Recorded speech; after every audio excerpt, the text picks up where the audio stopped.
On va parler à présent de cette réforme du Code du travail qui divise syndicats et patronat. Myriam El Khomri, la ministre du Travail, rend sa copie cet après-midi à Manuel Valls. Angèle Malatre-Lansac, bonjour. Bonjour. Vous êtes directrice adjointe de l'Institut Montaigne. Notre législation du travail est devenue avec le temps illisible. C'est ce que disait François Hollande lors de la dernière conférence sociale. Vous êtes d'accord ? Écoutez, peut-être remettre quelques éléments de contexte pour bien comprendre ce qui se passe. On a depuis plusieurs mois en fait une sorte de consensus qui se dégage entre experts, entre différentes structures, des institutions, par exemple l'Institut Montaigne, mais aussi Terra Nova, le conseiller d'État Jean-Denis Combrexel, la CFDT, Robert Badinter, enfin plusieurs personnes se sont prononcées pour dire au fond trois choses. La première chose, c'est que le Code du travail, effectivement, est devenu totalement illisible, il est trop épais, plus personne ne s'y retrouve. La deuxième chose, c'est qu'en France, on a une loi qui prédomine par rapport à l'accord, par rapport à la négociation d'entreprise, et que du coup, on essaye d'appliquer quelque chose d'uniforme sur un tissu d'entreprise qui est très différencié, qui a des besoins différents en fonction des réalités des entreprises.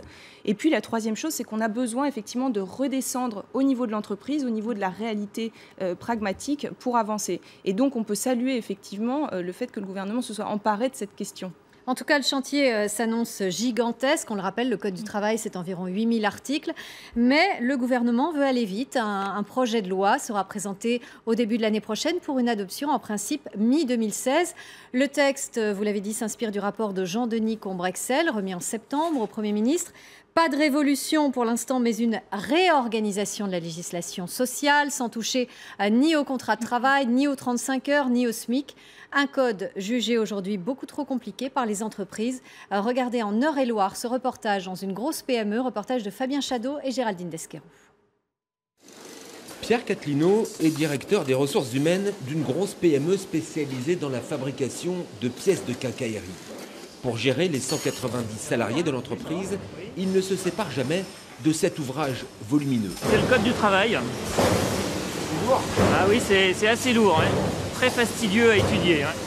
1,5 kg, plus de 8000 articles, rarement limpides, difficile de s'y retrouver seul.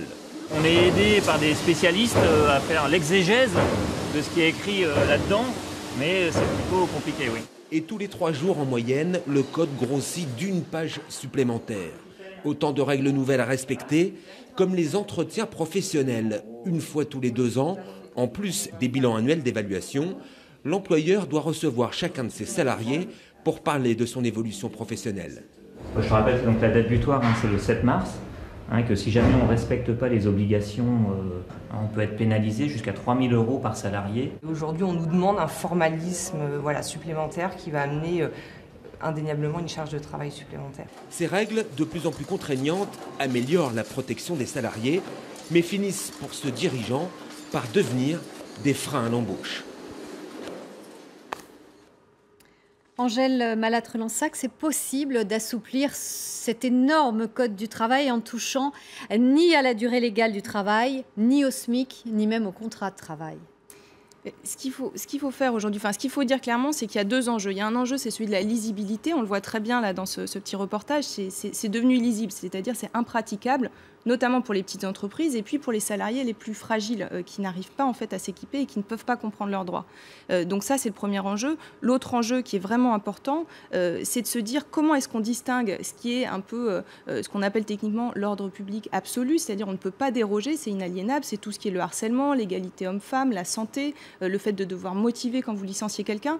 Tout ça, ça doit rester, effectivement, ça doit faire partie. Ça, c'est le socle. Ça, c'est le socle de base. Et les accords d'entreprise, de branche ne peuvent pas déroger à ce socle. Exactement. Ça, c'est donc le droit international et puis ce socle inaliénable qui protège les salariés, bien entendu. Et puis ensuite, vous avez tout le reste qui devrait être, en fait, à l'accord d'entreprise. Tout doit pouvoir être décidé au niveau des entreprises. C'est là, si vous voulez, que vous savez comment organiser votre travail, le temps de travail dont vous avez besoin. Enfin, tout ça ne peut pas être appliqué de façon uniforme à toutes les entreprises. Sauf qu'en France, c'est très compliqué. Il y a plus de 700 branches d'entreprise. Donc déjà, il faut réduire ce nombre de branches. Exactement. Et là-dessus, on peut saluer... Il y en a une cinquantaine, je crois, chez nos voisins en Allemagne. Exactement, tout à fait. On peut saluer l'initiative du gouvernement et on espère que ça va se traduire dans les faits assez rapidement. En France, on a plus de 750 branches, effectivement, avec une dynamique de négociation qui est très variable. Vous avez des branches qui sont quasiment mortes. Donc, ce qu'il faut, c'est réduire le nombre de branches, avoir des branches très fortes et permettre donc Pour les grandes entreprises qui sont capables de mener le dialogue, les accords d'entreprise sont la priorité. Pour les TPE, les PME, comme on le voit dans ce petit documentaire, vous avez souvent peu de représentation des salariés. Donc on a besoin des branches pour les aider à avoir des accords et pouvoir s'appuyer effectivement sur l'accord de branche. Quand le MEDEF, le patronat, lui, voudrait carrément une réforme comme la remise en cause du CDI ou encore pouvoir éventuellement déroger aux 35 heures. Évidemment, les syndicats sont vent debout là-dessus. Oui, après, il faut réfléchir effectivement en termes de blocs, comme je vous disais. Il y a un socle inaliénable. En termes, par exemple, d'heures de travail, vous avez des limitations européennes. Vous ne pouvez pas dépasser un certain nombre d'heures. Après, c'est difficile de dire qu'il faut que sur toute la France, tout le monde travaille le même nombre d'heures. Donc, il y a une logique à ce que les syndicats qui représentent les salariés et les chefs d'entreprise se mettent d'accord ensemble sur quels sont nos besoins, quelle est la réalité du terrain, et puis avoir une démarche très pragmatique, en fait. C'est ça la réalité. C'est qu'aujourd'hui, vous avez une loi qui s'applique de la même façon à tous les secteurs d'activité sur l'ensemble du territoire et ça ne fait plus sens. Du côté toujours du patronat, la CGPME, pour les PME donc, et les artisans de l'UPA estiment que ce qu'on appelle le tout entreprise n'est pas adapté aux petites sociétés. Elles ne sont pas en mesure, ces petites sociétés, elles, de négocier des accords. Tout à fait. C'est pour ça que la branche est extrêmement importante. Et c'est pour ça qu'il faut essayer, comme en Allemagne, effectivement, d'avoir plutôt entre 50, 100, peut-être 150 branches maximum, qui soient très fortes, qui aient une dynamique de négociation régulière. Nous, on va proposer dans notre rapport, puisqu'on a publié un rapport qui s'appelle « Sauver le dialogue social », que les accords de branche, en fait, soient à durée limitée. Comme ça, vous forcez les branches, si vous voulez, régulièrement à négocier et à s'adapter, en fait, aux réalités, puisque le monde du travail évolue très vite, les technologies évoluent vite. Il faut être très pragmatique et s'adapter. Dans ce qui est suggéré, par exemple, on parle d'une durée de 4 ans. Oui, tout à fait. Une durée de 3-4 ans, effectivement. Ça, c'est effectivement à négocier, mais c'est intéressant. Et ces accords d'entreprise, il faudrait qu'ils soient signés par des organisations qui représentent au moins 50% des salariés, alors qu'aujourd'hui, c'est 30%.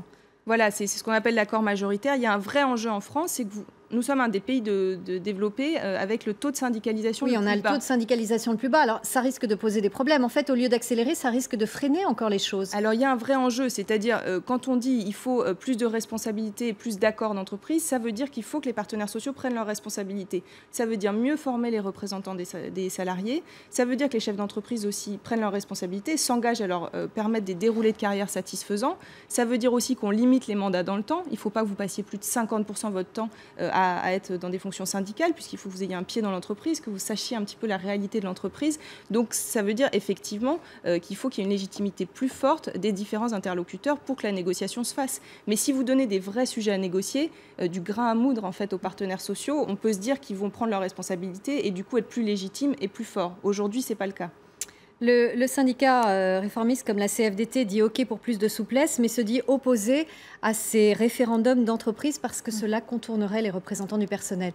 On en a vu un exemple encore dernièrement, par exemple chez Smart, sur la durée du temps de travail. Tout à fait. Ce qu'il faut se dire, c'est que les syndicats sont extrêmement importants. Le référendum, c'est intéressant, c'est une procédure de consultation. C'est consultatif. Voilà, vous pouvez prendre le pouls, effectivement, mais le vrai enjeu, c'est vraiment d'avoir des partenaires avec lesquels vous pouvez négocier, d'avoir des gens de qualité et puis d'avoir des accords d'entreprise solides, majoritaires, qui permettent en fait à la fois d'être à l'appui des besoins des salariés et puis de correspondre aux besoins des entreprises. Merci Angèle Malatre-Lansac, directrice adjointe de l'Institut Montaigne, remise donc du rapport de la ministre du Travail Myriam El Khomri au Premier ministre Manuel Valls pour ses premières grandes orientations sur la réforme du Code du travail. Restez avec nous, le 14-17 continue à suivre une nouvelle tranche d'information avec Marianne Coteau.